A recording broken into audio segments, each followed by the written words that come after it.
You're listening to an Airwave Media Podcast.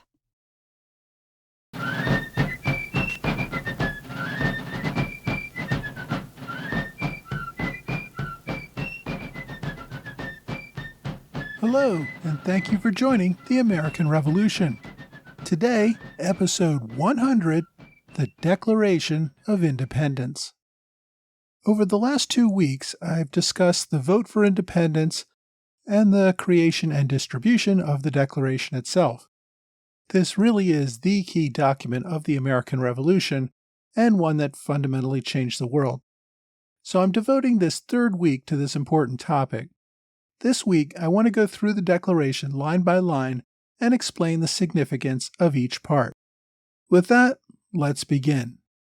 In Congress, July 4th, 1776, the unanimous declaration of the 13 United States of America. The date of July 4th, on the top of the document, is the date Congress approved the final wording of the Declaration.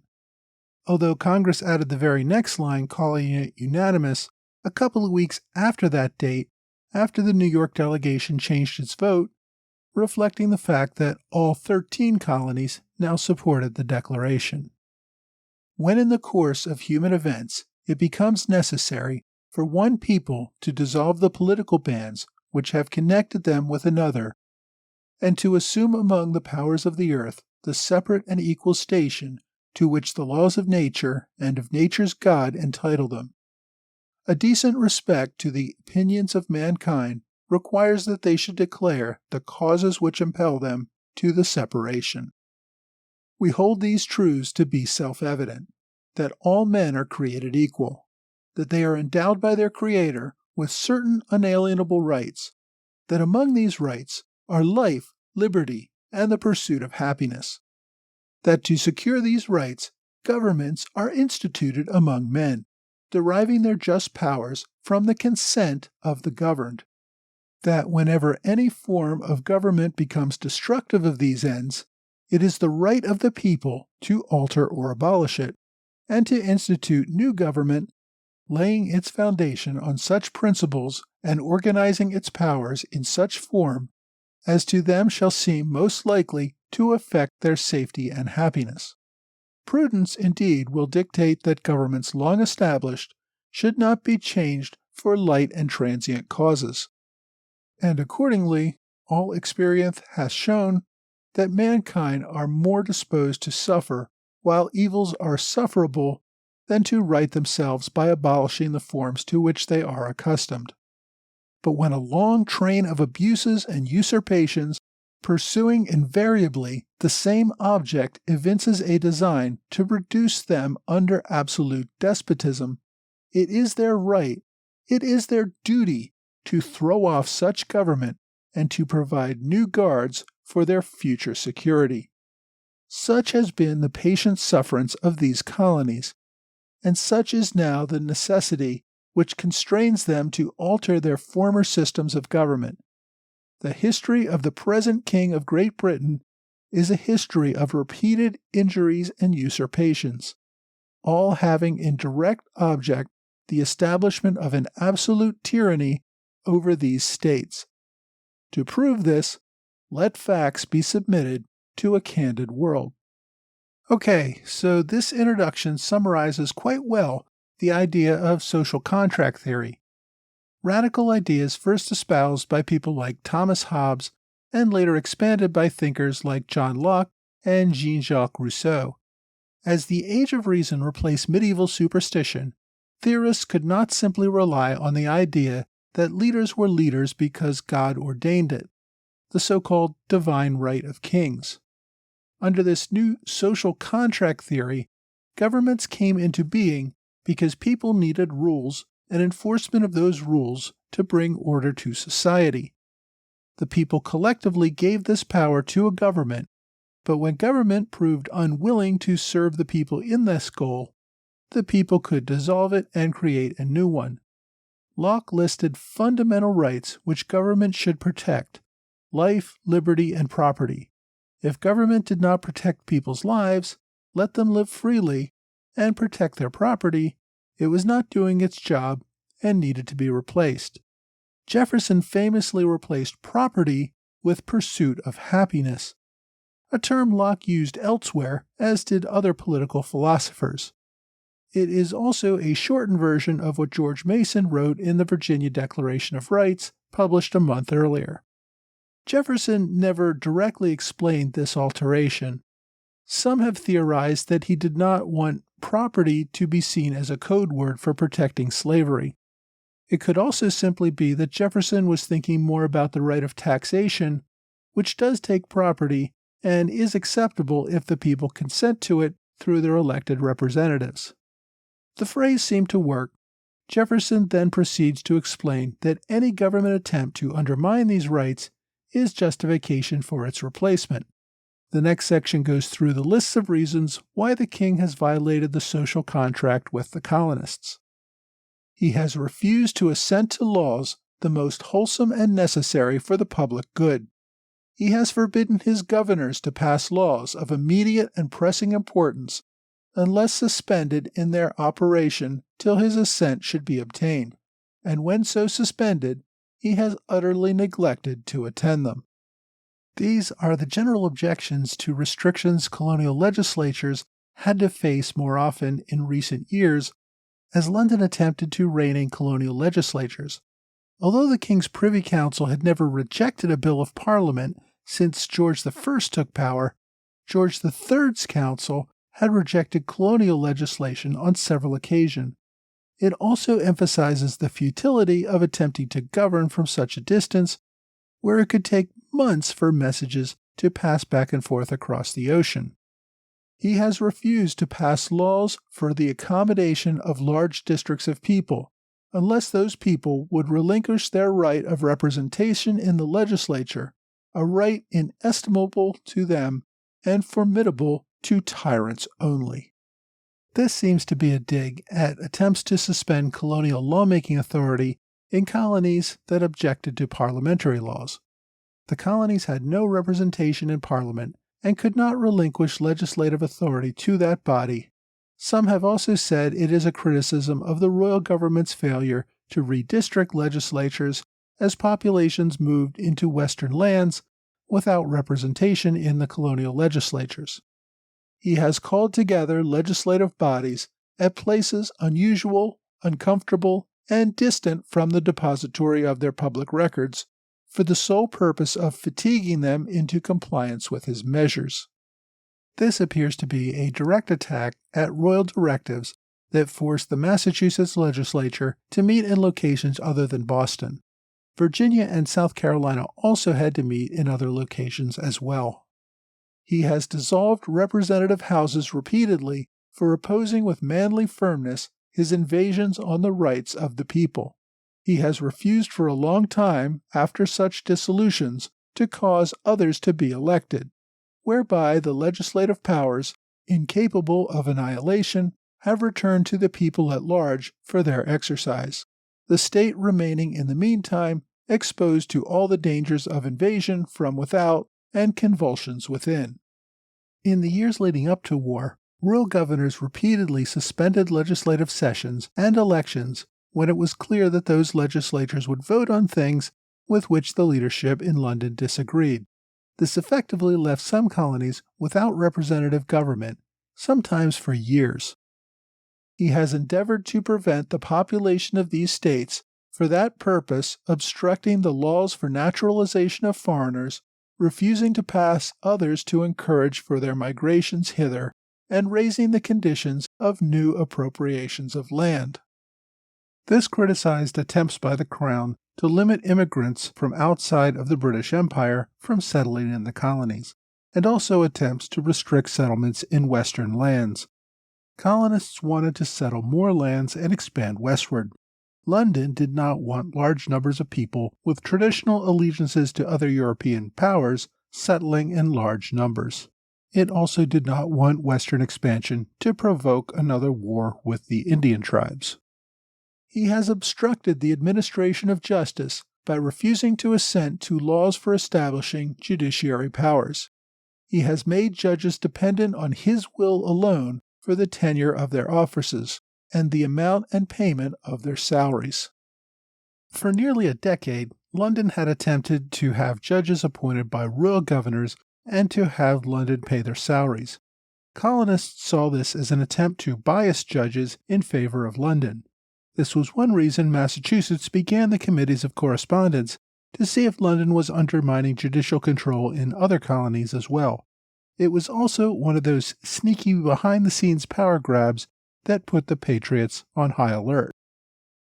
He has erected a multitude of new offices, and sent hither swarms of officers to harass our people and eat out their substance. This was most likely a reference to the many tax collectors, customs officials, and other trade regulators that often cost more taxes than they created. Colonists also saw how British office holders often sucked up wealth in other colonies around the world. This included bishops for the Anglican Church. These jobs created comfortable lives for well-connected members of the British establishment at the expense of the colonists. He has kept among us in times of peace standing armies without the consent of our legislatures. The most notable of these incidents was the British occupation of Boston beginning in 1768. New York also had a fight over having to pay soldiers they did not want. Armies were necessary when there was an external threat. Using them as law enforcement against the people was an act of tyranny. He has affected to render the military independent of and superior to the civil power. This fight went back at least as far as the French and Indian War, when British commanders simply did whatever they wanted, without feeling constrained to explain themselves to colonial legislatures or even royal governors. Civilian control, meaning local control of soldiers in their midst, was considered an absolute necessity. He has combined with others to subject us to a jurisdiction foreign to our Constitution and unacknowledged by our laws, giving his assent to their acts of pretended legislation. This seems to be a dig at the king for supporting the authority of Parliament in London to legislate on behalf of the colonies, for quartering large bodies of armed troops among us. Again, this is a reference to putting regulars in colonies that did not want them and which the colonists had to support financially. This was not an issue just of putting soldiers in individual homes. Colonists did not want to support regular soldiers inside their colonies wherever the soldiers slept. For protecting them by a mock trial from punishment for any murders which they should commit on the inhabitants of these states. This is a jab at one of the coercive acts which the colonists dubbed the Murder Act. It ordered that colonial courts could not try regular soldiers for murder. Such trials had to be held in military courts back in London. For cutting off our trade with all parts of the world. Britain had always barred direct trade between colonies and other countries outside the empire, but with the outbreak of war, it had banned all colonial trade anywhere. Such a blockade is generally considered an act of war. For imposing taxes on us without our consent. This, of course, had been the rallying cry of protest since the Stamp Act of 1765. For depriving us in many cases of the benefit of trial by jury. Britain, of course, had moved many hearings to admiralty courts which did not have juries. For transporting us beyond the seas to be tried for pretended offenses. Britain had threatened for years to send colonists to London for trial for certain crimes, though I'm not sure they actually did this until after the war began. For abolishing the free system of English laws in a neighboring province, establishing therein an arbitrary government and enlarging its boundaries so as to render it at once an example and fit instrument for introducing the same absolute rule into these colonies. This is a reference to the Quebec Act. Britain had maintained many French laws and refused to introduce basic English principles of government like juries and elected legislatures. It then gave Quebec control over all Western lands. This expanded the size of a colony that had no basic liberties, thus preventing other colonies from settling those lands without giving up their rights as Englishmen. For taking away our charters, abolishing our most valuable laws, and altering fundamentally the forms of our government. This is a pretty direct reference to the Massachusetts Government Act, the 1774 Coercive Act, which revoked the colonial charter and took away most power of self-government. For suspending our own legislatures and declaring themselves invested with power to legislate for us in all cases whatsoever.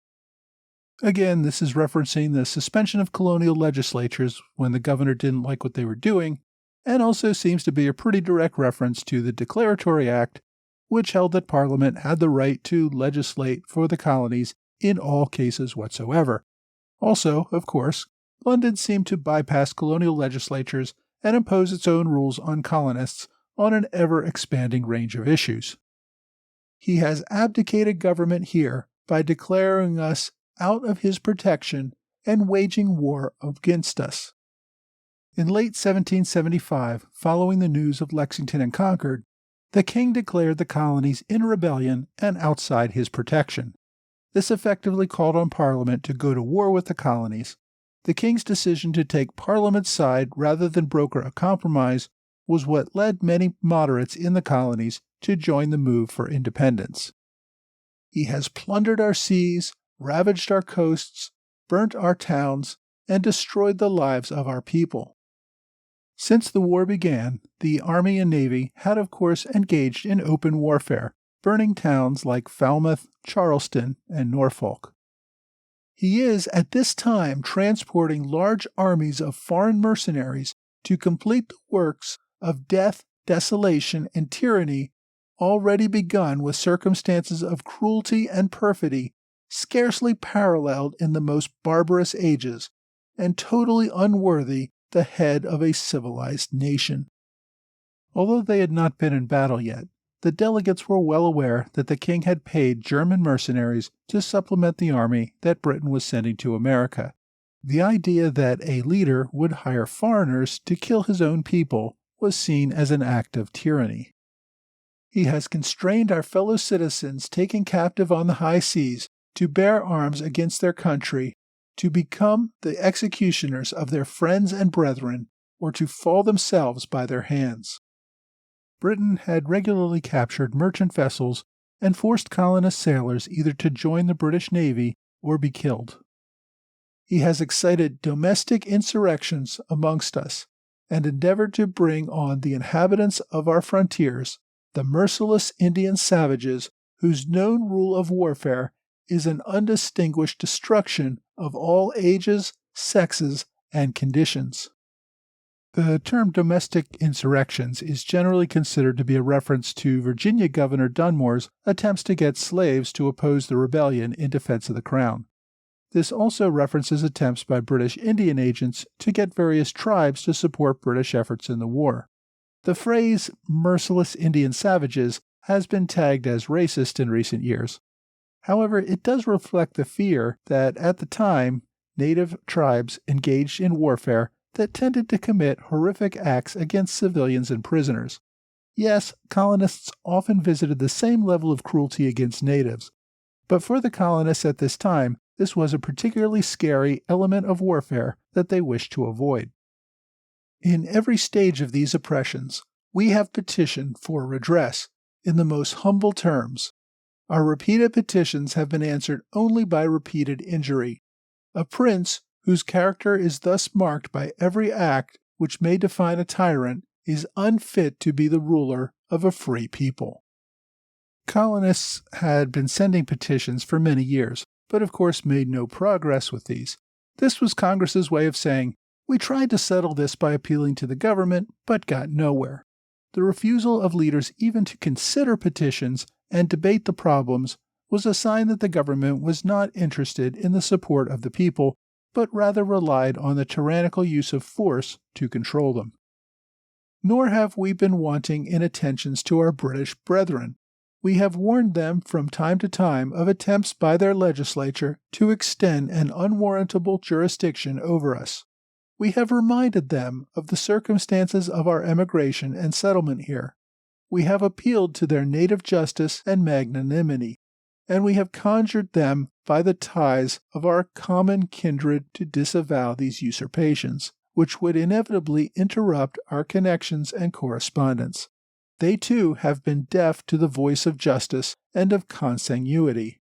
We must therefore acquiesce in the necessity which denounces our separation, and hold them, as we hold the rest of mankind, enemies in war, in peace friends.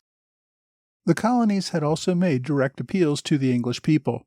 Sometimes they got results when the English, concerned about trade boycotts, encouraged their parliament to back down. But in recent years, the British public did not seem terribly sympathetic. As a result, they seemed to hold different interests and could not remain a single people anymore. Someday they might be allies again, but never again one people.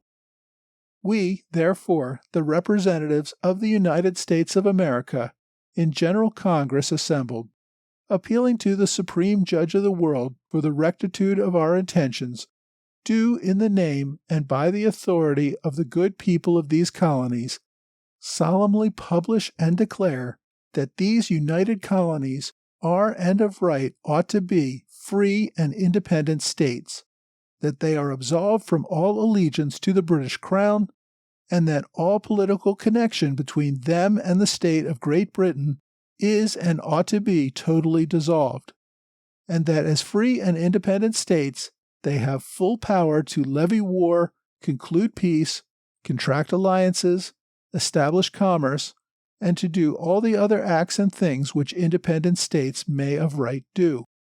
And for the support of this declaration, with a firm reliance on the protection of divine providence, we mutually pledge to each other our lives, our fortunes, and our sacred honor.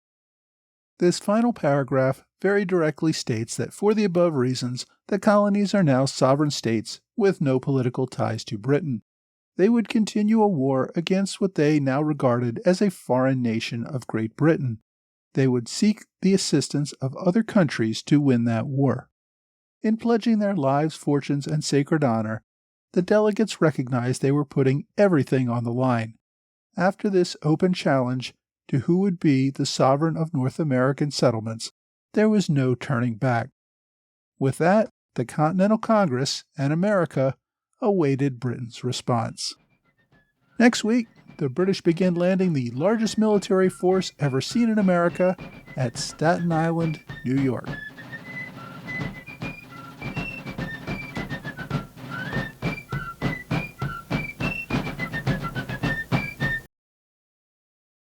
Hi, thanks for joining this American Revolution podcast book recommendation. Before I get to this week's book, I want to celebrate the milestone of reaching 100 episodes. I've been at this now for nearly 2 years, and the podcast has grown in ways that I did not dream of when I started. The podcast has well over 300,000 downloads overall, and gets over 40,000 new downloads each month. It has listeners in all 50 states, all Canadian provinces, and more than 100 countries around the world. A few fun facts: the podcast is most popular per capita in South Dakota and least popular in Hawaii. The most popular country where English is not the first language is Norway, which is 5th best overall. But I really want to thank everyone who has taken the time to listen. And a special thanks to everyone who has taken the time to give me a 5-star rating on Apple Podcasts or has made a financial contribution via PayPal or Patreon to support the show. And these, of course, include our Robert Morris Circle supporters on Patreon, Mark Vandenberg of Colonial Radio on the Air, and Dave Salvatore of American Revolution Today. I've been able to keep everything on this show available for free so far, both podcasts and the blog, which is essentially a transcript of each podcast episode, but it also, of course, includes pictures, maps, and links to other sources. I've been experimenting with advertising. At present, though, the show is ad-free, and I prefer to keep it that way if possible. If you appreciate the show and are in a position to support it, I'm really grateful for the financial assistance. If you join as a Patreon member, you can get special advance access to future episodes and some other benefits as well. Go to patreon.com and search for American Revolution Podcast if you want more details. Also, so far, I've been able to publish every single week without fail for 2 years. I hope to keep up with that pace, but it is pretty relentless sometimes. All of your support and enthusiasm for the show really keeps me going. All of that is looking backward, though. With 100 episodes under my belt, I don't think I'm even close to halfway done. I've still got to get through 6 more years of war. Assuming you aren't tired of me by then, and I'm not too tired of doing this, I may keep going through at least the adoption of the U.S. Constitution. That means many more years and hundreds of more episodes. Okay, so this week we finished up with independence and are ready to move on to the next phase of the war, beginning with the invasion of New York. This week's book recommendation is American Scripture, The Making of the Declaration of Independence by Pauline Maier.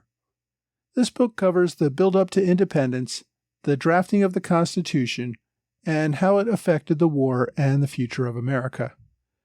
Dr. Maier was a university professor and served in numerous leadership roles related to historical organizations.